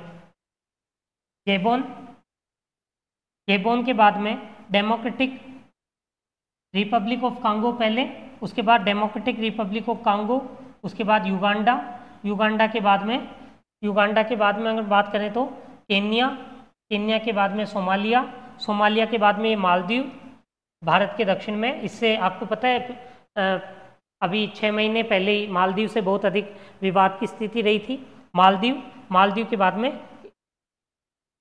ये जो पूरा का पूरा भाग है ये इंडोनेशिया द्वीप समूह, और इंडोनेशिया के बाद ये प्रशांत महासागर में द्वीप है किरिबाती, प्रशांत का द्वीप है किरिबाती। और एक जो ये द्वीप है छोटा सा साओ टोम और प्रिंसिपी, ये द्वीप है। तो आपको ध्यान रखना है 2 द्वीप है, एक है किरिबाती द्वीप और एक है साओ टोम प्रिंसिपी। ये 2 द्वीप है और बाकी जो क्षेत्र हैं वो क्या है, कंट्रीज़ हैं जो भूमध्य रेखा जहाँ से होकर गुजरती है। अब हम बात करते हैं मकर रेखा कहाँ से होकर गुजरती है। मकर रेखा 23.5 डिग्री दक्षिणी अक्षांश कहाँ से होकर गुजरती है, Chile, Argentina, Paraguay, Brazil, Namibia, Botswana, दक्षिण Africa, Mozambique, Madagascar, Australia, Tonga, French Polynesia जो कि फ्रांस के अधिकार में है। फ्रेंच पोलिनेशिया ये भी प्रशांत के द्वीप हैं। अब आप देखिए यहाँ भी हम एक बार उसको इसी आधार पर करेंगे, चिली, अर्जेंटीना, पराग्वे और ब्राज़ील। चिली, अर्जेंटीना, पराग्वे और ब्राज़ील कहाँ के देश हैं, दक्षिणी अमेरिका महाद्वीप के देश हैं। दक्षिणी अमेरिका महाद्वीप के देश हैं। नामीबिया, बोत्सवाना, दक्षिण अफ्रीका, मोजाम्बिक और मेडागास्कर ये जो भाग है ये अफ्रीका के हैं, अफ्रीका महाद्वीप के भाग हैं। ऑस्ट्रेलिया स्वयं में महाद्वीप है, देश भी है और महाद्वीप भी है। ऑस्ट्रेलिया महाद्वीप भी है और देश भी है। टोंगा द्वीप है, प्रशांत और फ्रेंच पोलिनेशिया प्रशांत महासागर के क्षेत्र द्वीपीय समूह है। प्रशांत महासागर के द्वीपीय समूह है,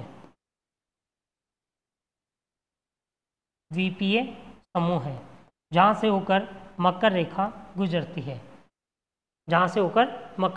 गुजरती है। इसे भी हम आप लिख देंगे, चिली, अर्जेंटीना, पराग्वे, ब्राज़ील दक्षिण अमेरिका में है। नामीबिया, बोत्सवाना, दक्षिण अफ्रीका, मोजाम्बिक, मेडागास्कर कहाँ है, अफ्रीका में है। ऑस्ट्रेलिया, टोंगा, फ्रेंच पोलिनेशिया जिसमें ऑस्ट्रेलिया महाद्वीप भी है और देश भी है। टोंगा द्वीप है, फ्रेंच पोलिनेशिया क्या है, प्रशांत महासागर का द्वीपीय समूह है।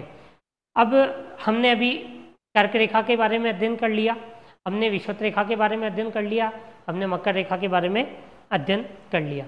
अब सामान्य रूप से छात्रों को क्या सावधानी रखनी होती है कि अगर वो इन्हें कुछ लंबे समय तक बार बार अध्ययन नहीं करेंगे तो पुनः ये जो सूचनाएं हैं वो उनके मन मस्तिष्क से ओझिल हो जाएगी, और जब ये ओझिल हो जाती है तो बहुत सारे तथ्य जो हैं हम तकनीकी रूप से आगे परीक्षाओं में हल करने लायक आसान प्रश्न होते हैं वह भी हल नहीं कर पाते हैं। अब हम यहाँ बात कर रहे हैं मकर रेखा की।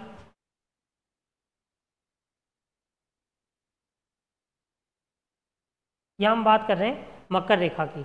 मकर रेखा में सबसे पहले जो हमारे देश आता है वो चिली, उसके बाद पराग्वे, मोरिटानिया और ब्राज़ील। उसके बाद नामीबिया अफ्रीका में, साउथ अफ्रीका, बोत्सवाना, मोजाम्बिक, फिर मेडागास्कर के बाद में ऑस्ट्रेलिया और ये द्वीप समूह।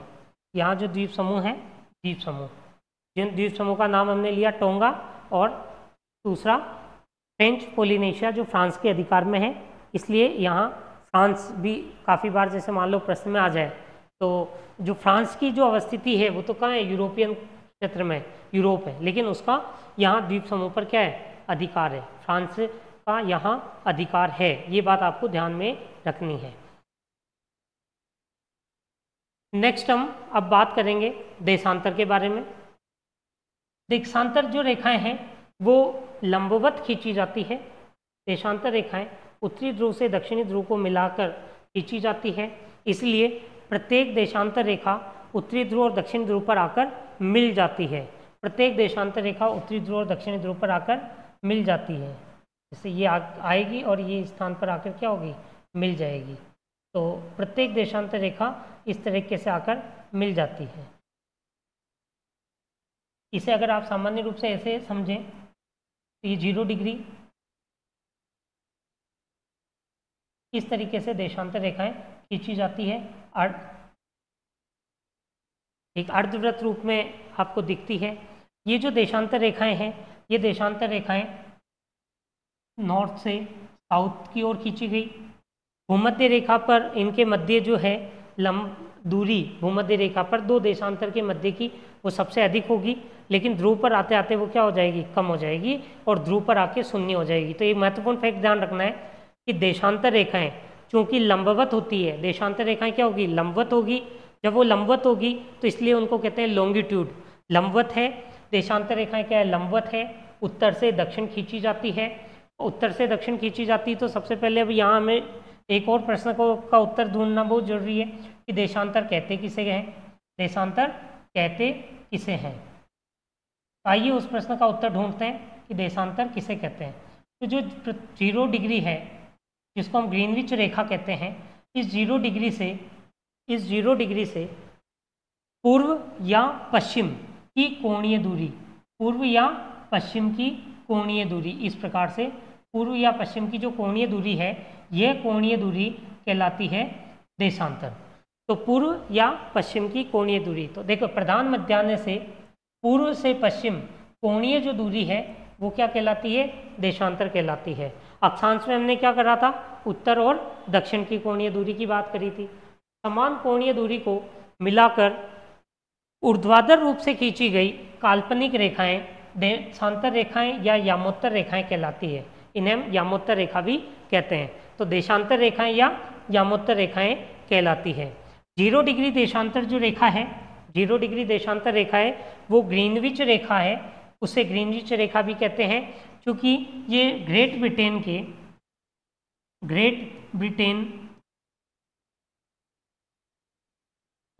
ग्रीनविच वेधशाला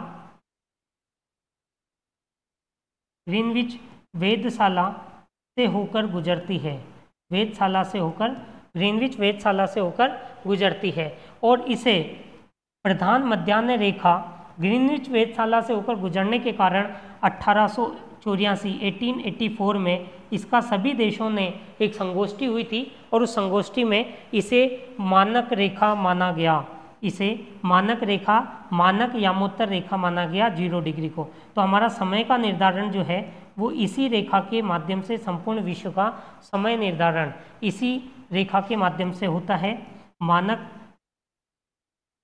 यामोत्तर रेखा इसको माना गया, संपूर्ण विश्व के लिए मानक यामोत्तर रेखा इसे माना गया। तो इसे ग्रीनविच रेखा भी कहते हैं, इसे प्रधान मध्याह्न रेखा भी कहते हैं, इसे मानक समय रेखा भी कहा जाता है। इसे मानक समय रेखा 1884 में निर्धारित किया गया था, 1884 में निर्धारित किया गया था। कुल जो हमारे देशांतर हैं वो कुल देशांतर जो है वो 360 है, 0 डिग्री से पूर्व और 0 डिग्री से पश्चिम। अर्थात ये जो 0 डिग्री है, इस 0 डिग्री से जो पूर्व का भाग है वहाँ 180 देशांतर हैं, और जो पश्चिम का भाग है वहाँ भी 180 देशांतर है। अब ये ध्यान रखना है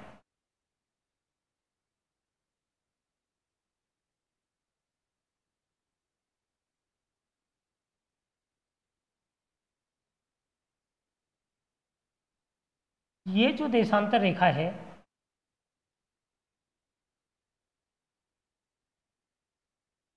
सबसे बाहरी देशांतर रेखा है जो 0 डिग्री से होकर निकल रही है। ये देशांतर रेखा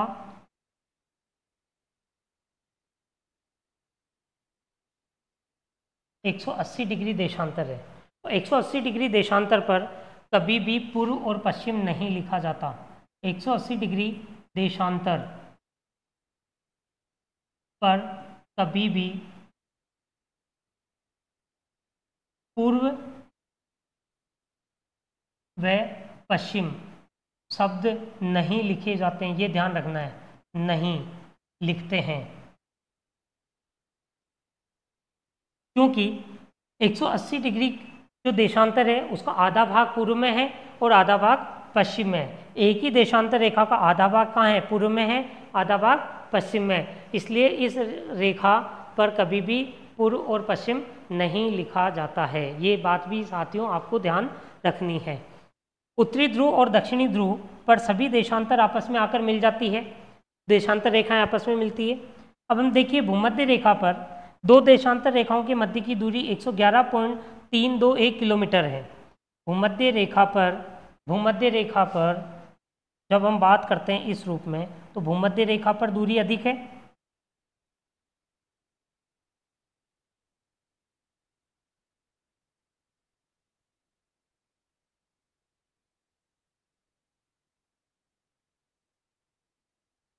इसी मानचित्र में भी हम देखेंगे तो ये जो भाग है यहाँ दूरी अधिक है, भूमध्य रेखीय क्षेत्र में दूरी अधिक है।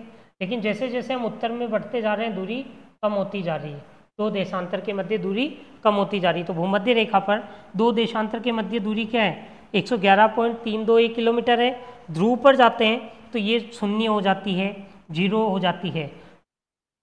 ध्रुव पर आते हैं तो ये क्या हो जाती है? शून्य हो जाती है, क्योंकि यहाँ आकर सभी क्या हो जाती है?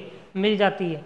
तो ध्रुव पर आकर शून्य हो जाती है, ध्रुव पर आकर शून्य हो जाती है। ध्यान रखना है, ये बहुत ही महत्वपूर्ण फैक्ट है कि भूमध्य रेखा जो है वह दो देशांतर के मध्य की दूरी भूमध्य रेखा पर कितनी होती है? 111.321 किलोमीटर, और ध्रुव पर जो है वो शून्य हो जाती है। इसका तात्पर्य क्या है कि भूमध्य रेखा पर दो देशांतर रेखाओं के मध्य की दूरी अधिक होगी, ध्रुव पर दोनों देशांतर रेखाएं आपस में आकर मिल जाएगी। तो इसका एक स्टेटमेंट आपको ध्यान रखना है कि जैसे जैसे हम भूमध्य रेखा से उत्तर की ओर बढ़ते हैं दोनों गोलार्धों में देशांतर के मध्य की जो दूरी है वो कम होती जाती है, कम होती जाती है। एक टेबल है जिसके माध्यम से हम देखते हैं कि कौन कौन से अक्षांश पर देशांतर की दूरी कितनी है। आप देखिए अक्षांश पर, हमने अक्षांश के संदर्भ में यहाँ एक टेबल की चर्चा कर रहे हैं। 0 डिग्री अक्षांश पर अर्थात भूमध्य रेखा पर कितनी है? भूमध्य रेखा पर 111.321 किलोमीटर है। 5 डिग्री उत्तरी अक्षांश पर जाएंगे तो ये दूरी 110.90 किलोमीटर हो जाएगी, 110.90 किलोमीटर। 10 डिग्री अक्षांश पर जाएंगे तो ये दूरी 109.64 किलोमीटर हो जाएगी। 15 डिग्री उत्तरी अक्षांश पर 107.55 किलोमीटर हो जाएगी। 20 डिग्री अक्षांश पर 104.65 किलोमीटर हो जाएगी। 25 डिग्री पर 100.95 किलोमीटर हो जाएगी। 30 डिग्री उत्तरी अक्षांश की बात करेंगे हम, अगर ये उत्तरी और दक्षिणी दोनों के संदर्भ में है, ये ध्यान रखना आपको, ये जो अक्षांश हैं ये उत्तरी और दक्षिणी दोनों के संदर्भ में है। 30 डिग्री अक्षांश की बात करेंगे तो वहाँ दूरी क्या होगी?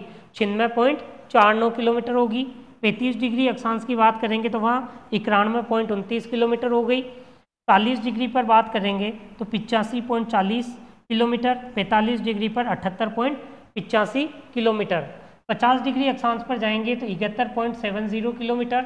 55 डिग्री अक्षांश पर 64 किलोमीटर। 60 डिग्री अक्षांश पर 55.80 किलोमीटर। 65 डिग्री अक्षांश पर 47.50 18 किलोमीटर, 70 डिग्री अक्षांश पर 38.19 किलोमीटर, 75 डिग्री अक्षांश पर 28.90 किलोमीटर, 80 डिग्री अक्षांश पर 19.39 किलोमीटर, 85 डिग्री उत्तरी अक्षांश पर 9.73 किलोमीटर और 90 डिग्री अक्षांश पर 0 किलोमीटर।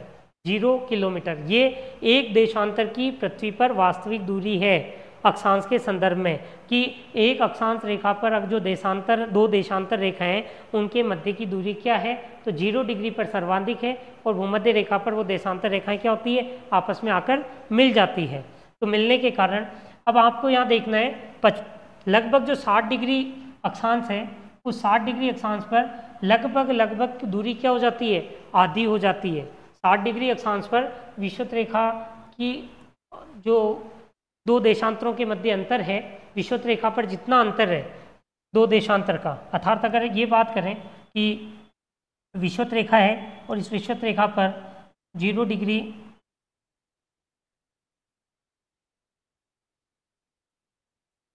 ये विषुवत रेखा है और इस विषुवत रेखा पर ये जो 0 डिग्री है, इस 0 डिग्री के मध्य ये जो देशांतर का अंतर है, ये देशांतर का अंतर यहाँ मिलता है हमें कितना, 111.321 किलोमीटर। तो ये यहाँ 60 डिग्री अक्षांश पर आकर, ये 60 डिग्री अक्षांश पर आकर यहाँ कितना हो जाएगा, इस जगह ये 60 डिग्री अक्षांश पर आकर कितना हो जाएगा, 55.80 किलोमीटर, 55.80 किलोमीटर, तो आधा हो जाएगा। और जब ध्रुव पर आएंगे यहाँ क्या हो जाएगा, 0। विषुवत रेखा पर 1 डिग्री देशांतर की जो दूरी ज्ञात करते हैं उसका सूत्र क्या है, पृथ्वी की परिधि। पृथ्वी की परिधि कितनी, 40,075 किलोमीटर। पृथ्वी की परिधि 40,075 किलोमीटर, 360 का भाग दे देते हैं तो ये 111.32 किलोमीटर आ जाता है। 40,075 किलोमीटर क्या है, पृथ्वी की परिधि, और परिधि में 360 का हमने भाग दिया तो 111.32 किलोमीटर आ गया। कुल जो हमारी रेखाएं हैं, देशांतर रेखाएं, वो कितनी है, 360, इसलिए हम 360 का भाग देते। तो कुल देशांतर रेखाएं हमारी कितनी है, 360 देशांतर रेखाएं हैं। उत्तर से दक्षिण खींची जाती है, समान लंबाई की होती है, चूंकि ध्रुव पर आकर मिल जाती है, समान लंबाई की होती है। ध्रुव का कोई देशांतर नहीं होता, ध्रुव का कोई देशांतर नहीं होता, ये ध्यान रखना है। ध्रुव क्या है, अक्षांश है, तो ध्रुव का कोई देशांतर नहीं होता। दो देशांतर के मध्य का जो भाग है वो घोर कहलाता है। जैसे हम अक्षांश की बात कर रहे थे तो इसको हम कह रहे थे कटिबंध अक्षांश के संदर्भ में। अगर देशांतर की बात करेंगे तो ये जो भाग है, ये भाग कहलाएगा घोर। तो जो उत्तर से दक्षिण दो देशांतर रेखाओं के मध्य का भाग है, ये भाग कहलाता है घोर। ये ध्यान रखना है, दो देशांतर रेखाओं के मध्य का भाग घोर कहलाता है। अब हम देखते हैं कि जो हमारी प्रधान मध्याह्न रेखा है वो कहाँ से होकर गुजरती है। प्रधान मध्याह्न रेखा कहाँ से होकर गुजरती है, प्रधान मध्याह्न रेखा कहाँ से होकर गुजरती है। तो देखिए, यूनाइटेड किंगडम जहाँ ग्रीनविच वेधशाला है वहाँ से होकर गुजरती है, यूके से ग्रेट ब्रिटेन जो कहते हैं, फिर स्पेन से होकर गुजरती है, फ्रांस से होकर गुजरती है, अर्थात यूनाइटेड किंगडम से, फिर उसके बाद में स्पेन, फ्रांस, उसके बाद में अल्जीरिया, अल्जीरिया के बाद में माली, माली के बाद में Burkina Faso, Algeria, Mali, Burkina Faso, Togo, Ghana और अंटार्कटिका। टोगो, गाना और अंटार्कटिका, टोगो, गाना और अंटार्कटिका। तो ये ध्यान रखना, United Kingdom, Spain, United Kingdom, Spain, France, Algeria, Mali, Burkina Faso, Togo, Ghana और अंटार्कटिका, यहाँ से होकर हमारी प्राइम मेरिडियन प्रधान मध्याह्न रेखा गुजरती है, प्रधान मध्याह्न रेखा गुजरती है। यहाँ ध्यान एक बात विशेष देखते हैं, ये हमारी प्रधान मध्याह्न रेखा,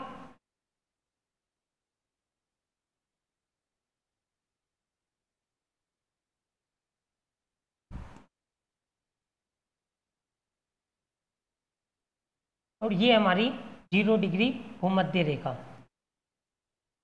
ये दोनों एक दूसरे को कहाँ काटती है, गिनी की खाड़ी में। कहाँ काटती है, गिनी की खाड़ी में, गिनी खाड़ी में ये एक दूसरे को काटती है। 0 डिग्री भूमध्य रेखा और 0 डिग्री देशांतर रेखा एक दूसरे को कहाँ काटती है? गिनी की खाड़ी में काटती है। ये आपको ध्यान रखना है। ये प्रधान मध्याह्न रेखा तक हमने पढ़ लिया। ये है 180 डिग्री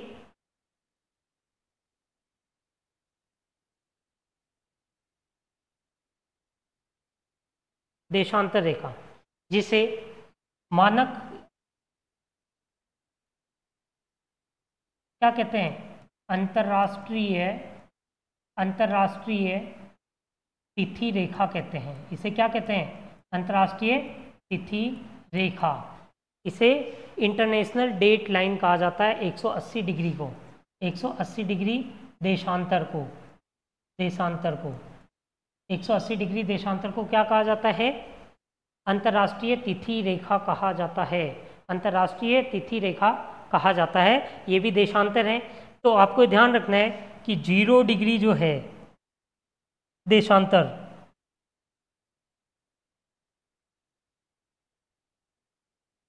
वो कहलाती है प्रधान मध्याह्न रेखा। प्रधान मध्याह्न रेखा, प्रधान मध्याह्न रेखा के साथ साथ हम इसे कहते हैं ग्रीनविच रेखा, मानक समय रेखा, मानक समय रेखा, मानक समय रेखा। इस मानक समय रेखा के पूर्व का भाग जो होता है वो प्लस में होता है, पश्चिम का जो भाग होता है वो माइनस में होता है, पीछे चलता है।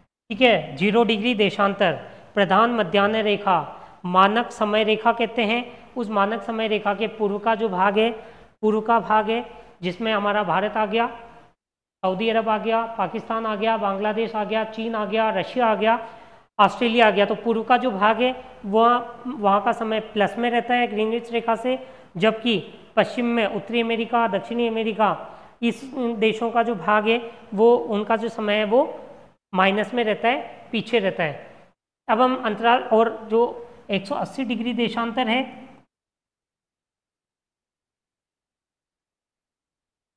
180 डिग्री देशांतर है, वो कहलाती है अंतर्राष्ट्रीय तिथि रेखा।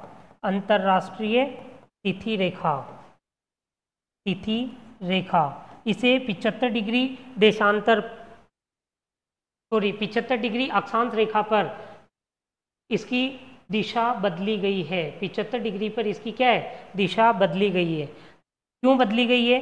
क्योंकि 75 डिग्री उत्तरी अक्षांश पर इसकी दिशा बदलने का जो महत्वपूर्ण कारण है वो ये है कि साइबेरिया का जो भाग है, उस साइबेरिया के स्थलखंड पर समय को एक रखने के लिए इसे बेरिंग सी से होकर निकाला गया है। अर्थात जहाँ जहाँ भी स्थलखंड आ गया, जहाँ जहाँ भी भूखंड है, वहाँ से इसको क्या कर दिया गया? सागरीय भाग से होकर गुजारा गया। तो ये ध्यान रखना है कि 180 डिग्री जो रेखा है वो अंतर्राष्ट्रीय तिथि रेखा कहलाती है। उसका जो मेजर पार्ट है 75 डिग्री उत्तरी अक्षांश में, साइबेरिया के समय में भिन्नता को बचाने के लिए, और या वो सभी स्थान जहाँ कोई स्थलखंड है उस स्थलखंड में समय की एक रूपता रखने के लिए सागरीय भाग से गुजारा गया, इसलिए इसमें ये मोड़ पाए जाते हैं। इसमें क्या पाए जाते हैं? मोड़ पाए जाते हैं। इसमें मोड़ पाए जाते हैं। तो ये ध्यान रखना है आपको। अब हम देखते हैं पृथ्वी घूमती है 360 डिग्री 24 घंटे में, तो अर्थात एक देशांतर को 15 डिग्री, 1 घंटे में पृथ्वी कितने देशांतर पार करती है? 1 घंटे में 15 देशांतर पार करती है। 1 घंटे में कितने देशांतर पार करती है? 15 देशांतर पार करती है। तो 1 डिग्री देशांतर को पार करने में कितना मिनट लगता है? 4 मिनट लगता है।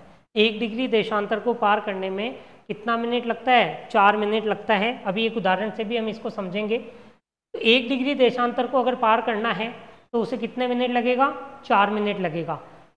1 घंटे में कितने देशांतर पार कर जाती है? 15 देशांतर पार कर जाती है। ग्रीनविच से पूर्व में जो समय है वो आगे रहता है ना, और जो पश्चिम का जो समय है वो पीछे रहता है। ग्रीनविच से पूर्व का समय है वो आगे रहता है और जो पश्चिम का समय है वो पीछे रहता है। ग्रीनविच रेखा के रेफरेंस में हम बात कर रहे हैं, न कि अंतर्राष्ट्रीय तिथि रेखा के संबंध में। इसका तात्पर्य आप देखिए, अगर आप इसको एक उदाहरण से हम समझ लेते हैं।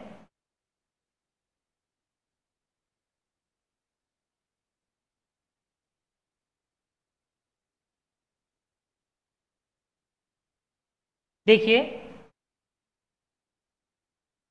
हम राजस्थान की बात करते हैं।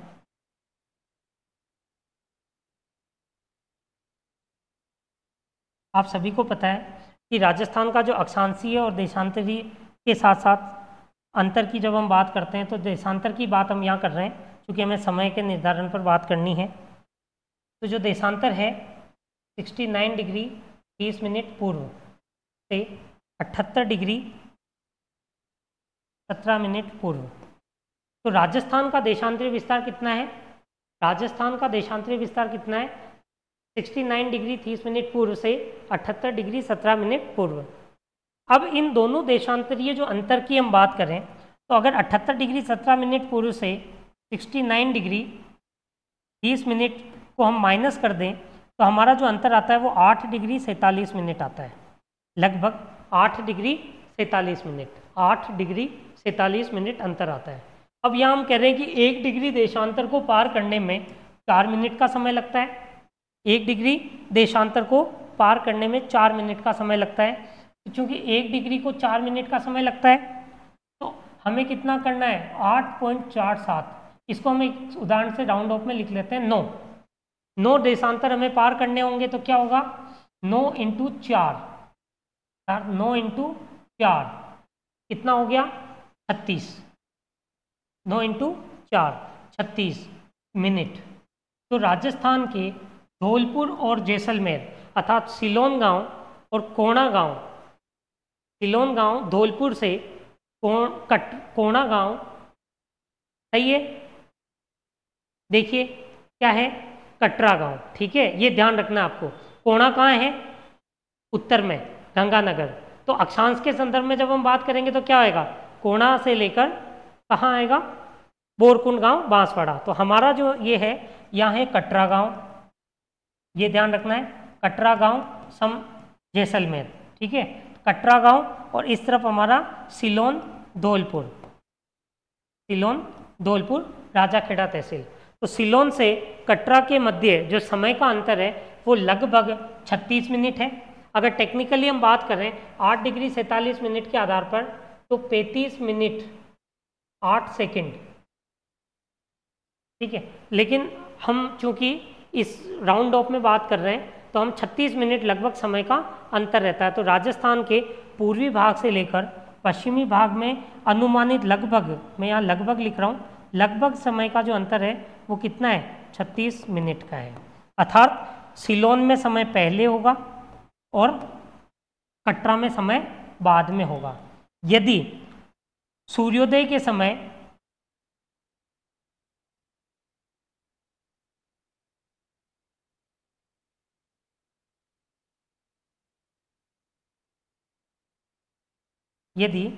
अब हम बात करते हैं, हमें ये पता चल गया कि हमारे यहाँ 9 डिग्री लगभग का अंतर है, तो हमने क्या करा कि जो टोटल अंतर हो गया हमारा वो 36 मिनट का हो गया, राजस्थान में 36 मिनट का।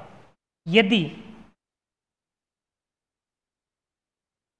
सिलोन में प्रातः के 6 बजे हैं, प्रातः के 6 बजे हैं, तो कटरा का समय क्या होगा? कटरा का समय क्या होगा?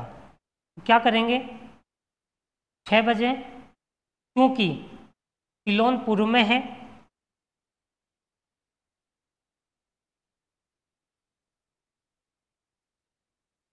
सिलोन कहाँ है? पूर्व में। और कटरा कहाँ है? पश्चिम में।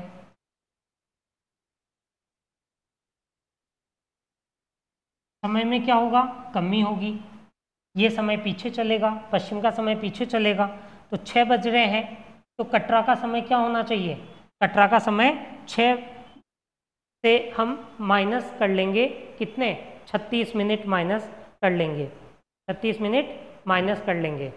देखिए माइनस करके देखिए कितना आता है। कितना आता है?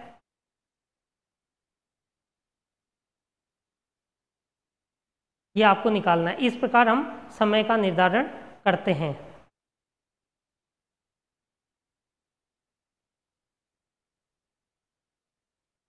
तो लगभग 5:24, लगभग 5:24, लगभग 5:24 का समय यहाँ होगा।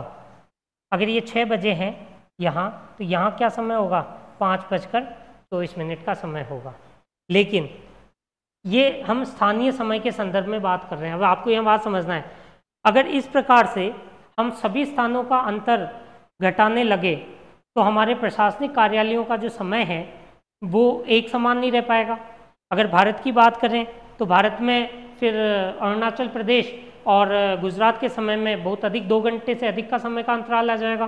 जब अरुणाचल प्रदेश और गुजरात में 2 घंटे से अधिक का समय आएगा तो हमारे जो प्रशासनिक कार्यालय हैं, हमारा जो नियंत्रण है उसके समय के, एक जगह ऑफिस जल्दी बंद हो रहे हैं, एक जगह ऑफिस 2 घंटे बाद बंद हो रहे हैं। इस समस्या का समाधान करने के लिए प्रत्येक देश अपना एक मानक समय निर्धारित कर लेता है। प्रत्येक देश अपना एक मानक समय निर्धारित कर लेता है, और जो प्रत्येक देश अपना एक मानक समय निर्धारित करता है, उस मानक समय रेखा पर जो स्थानीय समय होता है वो संपूर्ण देश के लिए, तो इस आधार पर संपूर्ण विश्व को 24 समय क्षेत्रों में विभाजित किया गया है। 24 समय क्षेत्रों में विभाजित किया गया है, टाइम जोन में विभाजित किया गया है। भारत में हमने 82.5 डिग्री 30 मिनट पूर्वी देशांतर के स्थानीय समय को, पूर्वी देशांतर के स्थानीय समय को, ये ध्यान रखना आप, स्थानीय समय का तात्पर्य होता है सूर्य की किरणों के सापेक्ष समय का निर्धारण। स्थानीय समय, प्रत्येक देशांतर का स्थानीय समय अलग होता है, जैसा अभी हमने सिलोन और कटरा के संदर्भ में समझा था। लेकिन उस समस्या से मुक्ति पाने के लिए कि अगर हम प्रत्येक देशांतर के स्थानीय समय के आधार पर चलेंगे तो हमारी जो गति है, हमारी जो प्रोसेस है, वो हम कैसे सिस्टमेटिक कर पाएंगे। अर्थात आप अगर यहाँ से अगर जैसलमेर की ओर गए तो वहाँ का समय अलग है। तो इस तरह से हमें क्या होगा कि प्रशासनिक कार्यों में बहुत अधिक समस्याएं आती है। तो पूर्ण एक क्षेत्र में सभी कार्यों की समरूपता रखने के लिए, एक निश्चितता, नियमबद्धता रखने के लिए 82.5 डिग्री पूर्वी देशांतर रेखा जो है भारत में, उसके स्थानीय समय को मानक समय मान लिया गया। उसको क्या मानक समय माना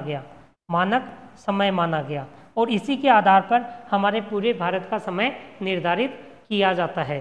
तो जो 82.5 डिग्री पूर्वी देशांतर रेखा है, इलाहाबाद में नैनी नामक स्थान के नज़दीक से होकर गुजरती है। इलाहाबाद के पास में नैनी स्थान से होकर गुजरती है, और इसका जो समय है वो 0 डिग्री देशांतर जिसको आप कहते हैं ग्रीनविच रेखा, उससे 5 घंटे 30 मिनट आगे है। 5 घंटे 30 मिनट आगे है, ये ध्यान रखना है। 5 घंटे 30 मिनट आगे है। अर्थात जो 82.5 डिग्री पूर्वी देशांतर रेखा का समय है वह ग्रीनविच रेखा से कितने घंटे आगे है? 5 घंटे 30 मिनट आगे है। अगर वहाँ 12 बज रहे होंगे, विषुवत रेखा पर दोपहर के 12 बजे हैं, तो हमारे यहाँ क्या होगा? 5 घंटे आगे समय होगा, शाम का समय होगा। ये ध्यान रखना है आपको। तो हमारा जो समय है वह ग्रीनविच रेखा से प्लस में है, माइनस में नहीं है। तो ग्रीनविच रेखा से 0 डिग्री जो रेखा है, ये 0 डिग्री रेखा, इससे हमारा समय किस में है? प्लस में है। और ये जो प्लस में है ये भी कितना है? 5 घंटे 30 मिनट। 5 घंटे 30 मिनट हमारा समय आगे है। तो साथियों, ये एक अक्षांश और देशांतर से संबंधित हमारी एक आधारभूत कक्षा थी, और आज की कक्षा को हम यहीं विराम देंगे। यदि आपको हमारी कक्षा पसंद आई हो और आपको लगता है कि आप इस तरह की तैयारी करके अपनी प्रतियोगी परीक्षा की तैयारी में अच्छा स्थान प्राप्त कर सकते हैं, तो आप हमारे टेलीग्राम चैनल अतुल्यम अकेडमी को ज्वाइन करें, ताकि हमारी जो भी नई सूचनाएं हैं वो आपको उस अतुल्यम अकेडमी टेलीग्राम चैनल पर मिलती रहेगी। धन्यवाद साथियों।